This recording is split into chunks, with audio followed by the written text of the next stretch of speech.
নমঃ শিবায়। ভারত মাতা শিবশক্তি অবতার পরমাত্মবাণী। ওম পিতাশ্রী শিব বাবাকে মনে আছে? আজকের তারিখ 2রা জুন 2026, প্রাতঃ ক্লাস। ওম নমঃ শিবায়। আজ পরম পূজ্য পরমপিতা পরমপ্রিয় শিব বাবা বলছেন, পরোপকারী বাচ্চারা। হ্যাঁ বাবা, সারাদিন বুদ্ধিতে যদি ঝরমুই ঝপ্পু অর্থাৎ পরনিন্দা পরচর্চা এর কথা থাকে তবে তা খুব খারাপ। কোনো কথা থাকলে বাবাকে রিপোর্ট করো। সংশোধন করার তো এক বাবাই আছেন, তাই না? তোমরা নিজের হাতে আইন তুলে নিও না। তোমরা বাবার স্মরণে থাকো, সবাইকে বাবার পরিচয় দিতে থাকো, তবেই এমন লক্ষ্মীনারায়ণ হতে পারবে। ওম নমঃ শিবায়। রোহানি বাচ্চাদের বাবা বুঝিয়েছেন, এখানে তোমাদের বাচ্চাদের এই খেয়াল নিয়ে অবশ্যই বসতে হয় যে ইনি বাবাও হন, টিচারও হন, সদ্গুরুও হন। আর এটাও অনুভব করো, বাবাকে স্মরণ করতে করতে পবিত্র হয়ে পবিত্র ধামে গিয়ে পৌঁছাবো। বাবা বুঝিয়েছেন, পবিত্র ধাম থেকেই তোমরা নিচে নামো। তার নামই রাখা হয়েছে শতপ্রধান, শত, রজ, তম। এখন তোমরা বোঝো যে আমরা নিচে পড়ে গেছি, অর্থাৎ বেশ্যালয়ে আছি। যদিও তোমরা সঙ্গম যুগে আছো, কিন্তু জ্ঞান থেকে তোমরা এটা জানো যে আমরা কিনারা করেছি। তবুও যদি আমরা শিব বাবার স্মরণে থাকি তবে শিবালয় দূরে নয়। শিব বাবাকে স্মরণ না করলে শিবালয় অনেক দূরে। সাজা ভোগ করতে হয় না তো অনেক দূরে হয়ে যায়। তো বাবা বাচ্চাদের কোনো বেশি কষ্ট দেন না। একটা তো বারবার বলেন, মনসা বাচা কর্মনা, পবিত্র হতে হবে। এই চোখও বড় ধোকা দেয়, খুব সামলে চলতে হয়। বাবা বুঝিয়েছেন, ধ্যান আর যোগ একেবারে আলাদা। যোগ অর্থাৎ স্মরণ। চোখ খোলা রেখেও তোমরা স্মরণ করতে পারো। ধ্যানকে কোনো যোগ বলা হয় না।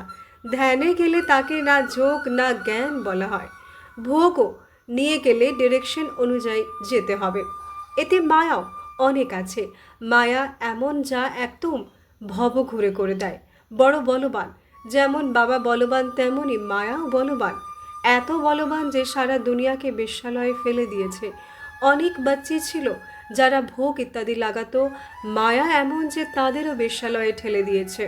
তাই এতে খুব খবরদারি রাখতে হয়। বাবার নিয়ম অনুযায়ী স্মরণ চায়। নিয়মের বিরুদ্ধে কোনো কাজ করলে একদম নিচে ফেলে দেয়। ধ্যানের কখনো ইচ্ছা রাখা উচিত নয়। ইচ্ছা মাত্রম অবিদ্যা। কোনো ইচ্ছেই রাখতে হবে না। বাবা তোমাদের সব কামনা না চাইতেই পূর্ণ করে দেন যদি বাবার আজ্ঞায় চলো তবে। যদি বাবার আজ্ঞা লঙ্ঘন করে অন্য কোনো পথ নাও তবে হতে পারে স্বর্গে যাওয়ার বদলে নরকেই পড়ে যাও। গায়নও আছে, গজকে গ্রাহ গিলে ফেলেছে। অনেককে জ্ঞান দানকারী ভোগ লাগানো বাচ্চারা আজ নেই, কারণ নিয়মের লঙ্ঘন করলে তবে মায়াবী হয়ে যায়। জিটি দেবতা হতে হতে ডেভিল, অসুর হয়ে যায়। আবার জানেন, বাচ্চারাও জানে, খুব ভালো দেবতা হওয়ার পুরুষার্থ করত, তারা অসুর হয়ে অসুরদের সাথেই থাকে। ট্রেটার, বিশ্বাসঘাতক হয়ে যায়। বাবার হয়ে জি বাবা করতে করতেই আবার মায়ার হয়ে যায়। এদের ট্রেটার বলা হয়। তাই এই মার্কে খুব খবরদারি চায়। নিজের ওপর খুব অ্যাটেনশন রাখতে হয়। শ্রীমত লঙ্ঘন করলে সব চৌপাট হয়ে যাবে, টেরও পাবে না। বাবা তো বাচ্চাদের সাবধান করেন, শ্রীমত লঙ্ঘন করা চলবে না। আসুরি মতে চলার কারণে তোমাদের এই দুর্গতি হয়েছে। বোঝা যায় না পা কোথায় পড়ে যায়, একদম রসাতলে পৌঁছে যায়। শ্রীমতে না চললে বেপরোয়া হলে পাতালে চলে যাবে।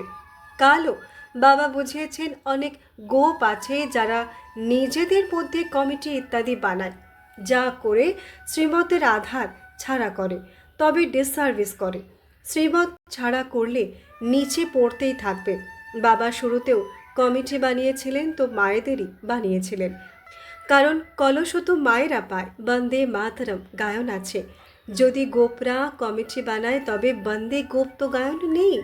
শ্রীমতে না থাকলে মায়ার চালে ফেসে যায় এমন আইন বলে না।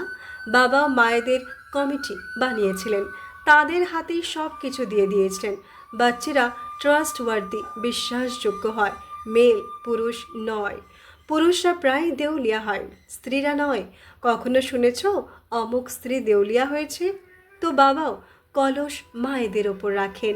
এই জ্ঞান মার্গে মায়েরা ও কন্যারাও দেউলিয়া হতে পারে। পদ্মা পদম ভাগ্যবান যারা হতে চলেছে তারা মায়ার কাছে হার মেনে দেউলিয়া হতে পারে।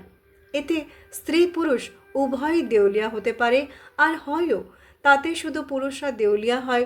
এখানে তো কতজন হার মেনে চলে গেছে, অর্থাৎ দেউলিয়া হয়ে গেছে না। বাবা বসে বোঝাচ্ছেন ভারতবাসীরা দেউলিয়া হয়েছে। মায়া কত জবরদস্ত! বুঝতে পারে না আমরা কি ছিলাম, কোথা থেকে একদম নিচে পড়েছি। এখানেও উঁচুতে উঠতে উঠতে আবার শ্রীমত ভুলে নিজের মতো চললে দেউলিয়া হয়ে যায়। তবে বলো, তাদের কি হাল হবে? তারা তো দেউলিয়া হয় 5-7 বছর পর, আবার দাঁড়িয়ে যায়। এখানে তো 84 জন্মের দেউলিয়া হয়ে যায়, তবে আর উচ্চ পদ পেতে পারে না, দেউলিয়া হতেই থাকে। বাবার কাছে ফটো থাকলে দেখাতাম, তোমরা বুঝবে বাবা তো একদম ঠিক বলেছেন। এ কত বড় মহারথী ছিল, অনেককে জাগাতো, আজ নেই, দেউলিয়া হয়ে গেছে। এখানে উচ্চ পদ তো অনেক আছে, কিন্তু যদি খবরদার না থাকে তবে ওপর থেকে একদম নিচে পড়ে যাবে, মায়া গিলে ফেলে। বাচ্চাদের খুব খবরদার হতে হবে। নিজের মতে কমিটি ইত্যাদি বানানোতে কিছু রাখা নেই, নিজেদের মধ্যে মিলে পরচর্চা, পরনিন্দা, অমুক এমন করতো, অমুক এমন করে, অমুক এমন করে সারা দিন এটাই করতে থাকে। বাবার সাথে বুদ্ধিযোগ, যার মাধ্যমে শতপ্রধান হতে হবে, তা ভেঙে যায়। বাবার হয়ে আবার বাবার সাথে যোগ না লাগালে, শ্রীমত লঙ্ঘন করলে একদম নিচে পড়ে যায়, কানেকশনই ভেঙে যায়। লিঙ্ক ভেঙে গেলে ঘাবড়ানো উচিত যে মায়া আমাদের এত বিরক্ত কেন করছে। চেষ্টা করে বাবাকে স্মরণ করে বাবার সাথে লিঙ্ক জোড়া উচিত, না হলে ব্যাটারি চার্জ কিভাবে হবে? বিকর্ম হলে ব্যাটারি ডিসচার্জ হয়ে যায়, উঁচুতে উঠতে উঠতে গিয়ে নিচে পড়ে যায়, তবে একদম ভারী থেকে ভারী হয়ে যায়। জানো, এমন অনেক আছে। শুরুতে কতজন এসে বাবার হয়েছিল, ভাট্টিতে এসেছিল, আজ তারা কোথায়? বেশ্যালয়ে আছে না, পড়ে গেছে, কারণ পুরনো দুনিয়ার সামনে এলো। এখন বাবা বলেন, আমি তোমাদের বেহাদ বৈরাগ্য করাচ্ছি। এই পুরনো দুনিয়ার সাথে মন লাগানো চলবে না, মন লাগাও স্বর্গের সাথে। মেহনত আছে, যদি এই লক্ষ্মীনারায়ণ হতে চাও তবে মেহনত তো করতেই হবে না? বুদ্ধিযোগ এক বাবার সাথে হওয়া চায়। পুরনো দুনিয়া থেকে বৈরাগ্য। আচ্ছা, পুরনো দুনিয়াকে ভুলে যাও, তবে স্মরণ আবার কাকে করবে? শান্তিধাম সুখধামকে যতটা সম্ভব উঠতে বসতে চলতে বাবাকে স্মরণ করো, বেহাদ সুখকে স্বর্গকে স্মরণ করো। এটা তো একদম সহজ। যদি এই দুই আজ্ঞার উল্টো চলো তবে পথ ভ্রষ্ট হয়ে পড়বে। তোমরা এখানে এসেছই নর থেকে নারায়ণ হওয়ার জন্য। সবাইকে বলো তমপ্রধান থেকে শতপ্রধান হতে হবে, কারণ রিটার্ন জার্নি হয়। ওয়ার্ল্ড হিস্ট্রি জিওগ্রাফি রিপিট হওয়া মানে নরক থেকে স্বর্গ, আবার স্বর্গ থেকে নরক, এই চক্র ঘুরতেই থাকে। বাবা বলেছেন এখানে সদর্শন চক্রধারী হয়ে বসো, এই স্মরণে থাকো। আমরা কতবার চক্র লাগিয়েছি, আমরা সদর্শন চক্রধারী, এখন আবার দেবতা হচ্ছি। দুনিয়ার কেউ এই রহস্য বোঝে না, এই জ্ঞান দেবতাদের তো শোনার দরকার নেই, তারা তো পবিত্রই। তাদের মধ্যে জ্ঞান নেই যে শঙ্খ বাজাবে, পবিত্র বটে, তাই তাদের এই চিহ্ন দেওয়ার দরকারই নেই। চিহ্ন তখনই হয় যখন উভয়ই একসাথে থাকে। তোমাদেরও দেয় না, কারণ তোমরা আজ দেবতা, আবার কাল অসুর হয়ে যাও। মায়ার নিচে ফেলে দেয় না, বাবা দেবতা বানান, মায়া অসুর বানায়। বাবা যখন বোঝান তখন বোঝা যায় সত্যি আমাদের অবস্থা নিচে পড়ে গেছে। কত বেচারা সে বাবার খাজানায় সব কিছু জমা করে, আবার অসুর হয়ে যায়। যখন সব কিছু জমা করে দিলে তবে তো সে বাবার হয়ে গেলে, তবে অসুর কেন হও? এতে যোগের যাত্রা মুখ্য। যোগ থেকেই পবিত্র হতে হবে, নলেজের ওপর অতটা নয় যতটা পবিত্রতার ওপর। ডাকো তো বাবা এসে আমাদের পাবন করো, যাতে আমরা স্বর্গে যেতে পারি। স্মরণের যাত্রা আছে পাবন হয়ে উচ্চপদ পাওয়ার জন্য। যারা মরে যায়, বেশ্যালয়ে চলে যায়, তবুও কিছু না কিছু শুনেছে তো শিবালয়ে অবশ্যই আসবে। তবে পদ না হয় যেমনই পাক, কিন্তু আসে অবশ্যই। একবার স্মরণ করলে স্বর্গে চলে আসবে, বাকি উচ্চপদ নয়। স্বর্গের নাম শুনে খুশি হওয়া উচিত নয়। ফেল হয়ে পায় পয়সার পদ পাওয়াতে খুশি হওয়া উচিত নয়। যদিও স্বর্গ, কিন্তু তাতে পদ তো অনেক আছে না। ফিলিং তো আসে না আমি চাকর, মেথর। শেষে তোমাদের সব সাক্ষাৎকার হবে। আমরা কি হব? আমাদের দ্বারা কি বিকর্ম হয়েছে যার ফলে এমন অবস্থা হয়েছে? আমি মহারানী কেন হব না? কদম কদম খবরদারির সাথে চললে তোমরা পদমপতি হবে। খবরদারি না থাকলে পদমপতি হতে পারবে না। মন্দিরে দেবতাদের পদমপতির চিহ্ন দেখায়, তফাৎ তো বুঝতে পারো না। মর্যাদার তো অনেক তফাৎ আছে। এখনো দেখো মর্যাদা কত, কত দাপট। এ তো অল্পকালের সুখ।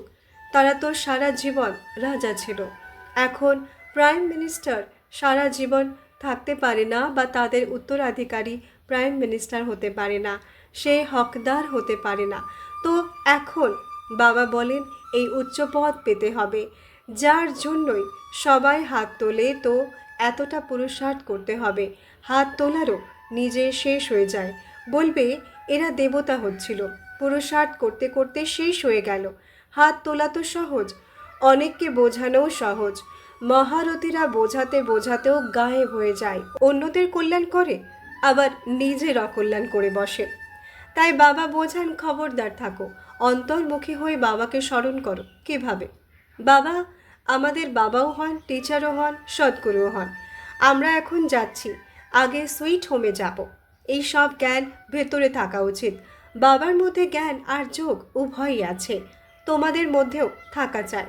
জানো শিব বাবা পড়াচ্ছেন তো জ্ঞানও হলো, স্মরণও হলো। জ্ঞান আর যোগ উভয় একসাথে চলে। এমন নয় যে যোগে বসে বাবাকে স্মরণ করতে থাকো, নলেজ ভুলে যাও। বাবা যোগ শেখান তো নলেজ ভুলে যান নাকি? সব নলেজ ওনার মধ্যে থাকে। তোমাদের বাচ্চাদের মধ্যে নলেজ থাকা চাই, পড়া উচিত। যেমন কর্ম আমি করব, আমাকে দেখে অন্যরাও করবে। না পড়লে অন্যরাও পড়বে না। আমি যেমন দুর্গতি পেলাম, অন্যরাও তেমন দুর্গতি পাবে।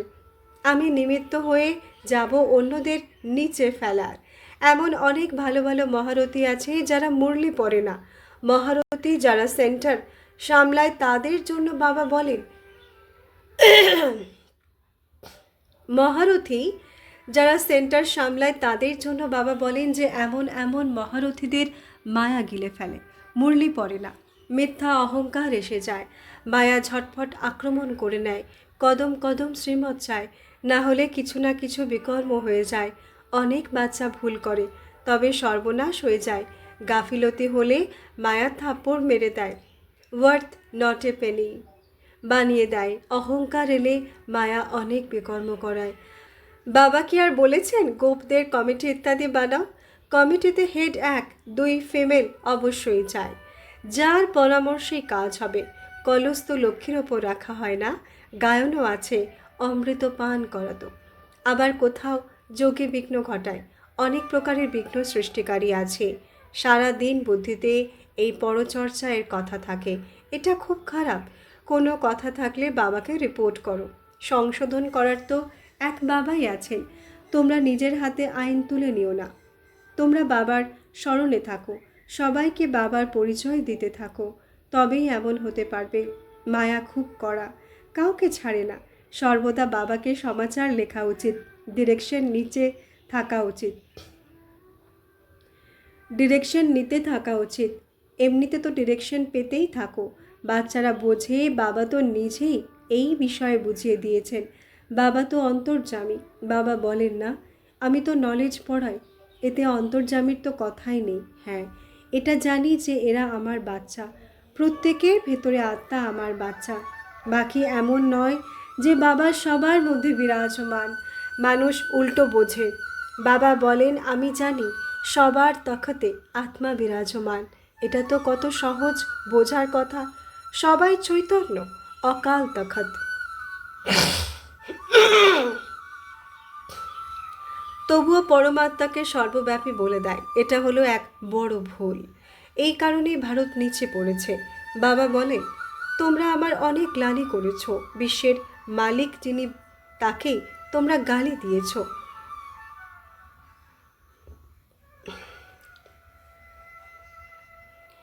বিশ্বের মালিক সৃষ্টিকর্তা যিনি, তাকেই তোমরা গালি দিয়েছ, ভগবানকে সর্বব্যাপী বলে কত গ্লানি করেছ। তাই বাবা বলেন, যদা যদা হি ধর্মস্য গ্লানির্ভবতি ভারত। বাইরের লোকেরা এই সর্বব্যাপী হওয়ার জ্ঞান ভারতবাসীদের থেকে শিখেছে। যেমন ভারতবাসীরা তাদের থেকে দক্ষতা শেখে, তারা আবার উল্টো শেখে। ভারতই সবার দুর্গতির নিমিত্ত হয়েছে, আবার সদ্গতির জন্য নিমিত্ত হয়। বাবাও এখানে এসে আগে ভারতবাসীদের জাগান। তো বাচ্চাদের ভালো করে বিচার সাগর মন্থন করতে হবে। নলেজের ওপর অনেক অনেক মন্থন করা উচিত। নিজের জন্য সময় দিতে হবে, তবেই তোমরা নিজের কল্যাণ করতে পারবে। এতে পয়সা ইত্যাদিরও কথা নেই। খিদেই কেউ মরতে পারে না। যতটা যে বাবার কাছে জমা করে আবার এসে বলে আমাদের ফেরত দিয়ে যাও। শাস্ত্রেও আছে না, দিয়ে আবার ফেরত নিলে চণ্ডাল হয়ে যায়। এমন এমন নয়। বাবা বুঝিয়েছেন জ্ঞান ভক্তির পর হলো বৈরাগ্য। বৈরাগ্য মানে সব কিছু ভুলে যেতে হয়, নিজেকে ডিটাচ করে দেওয়া উচিত শরীর থেকে। আমরা আত্মা যাচ্ছি। আচ্ছা, গুড মর্নিং আর নমস্তে। আমরা রুহানি বাচ্চাদের, রুহানি মাত পিতা বাপ দাদাকে ইয়াদ প্যার গুড মর্নিং, নমস্তে নমস্তে নমস্তে। ধন্যবাদ বাবা, ধন্যবাদ। আজকের সদ্গুরু বাবার বরদান অমর ভব। ব্যাখ্যা: তোমাদের বাচ্চাদের কি এত নেশা থাকে যে আমরা বিশ্বে সব থেকে ধনী? শুরুতেও স্থাপনার সময় খবরের কাগজে কি দেওয়া হয়েছিল? লোকেরা বলেছিল ওম মণ্ডলী গেলে তো গেল। আর বাবা দিয়েছিলেন ওম মণ্ডলী সারা ওয়ার্ল্ড রিচেস্ট, মালামাল। সবাই খিদেই মরতে পারে, কিন্তু বাবার বাচ্চারা খিদেই মরতে পারে না, কারণ অমর ভব বরদান পাওয়া আছে। যে বরদানি সেই সদা মালামাল। তো এমন নেশা আর খুশি সদা কায়েম থাকুক, কখনো কখনো নয়। অমর ভব অর্থাৎ নিরন্তর সদা খুশিতে বাবার সাথে সমানভাবে রাস খেলতে থাকো। বাবার সাথে রাস তারাই খেলবে যারা সমান হবে। যারা এখানে সদা বাবার সমান থাকে বা খুশিতে নাচতে থাকে, তারাই ভবিষ্যতেও সাথে সাথে রাস করবে। আচ্ছা, ওম নমঃ শিবায়।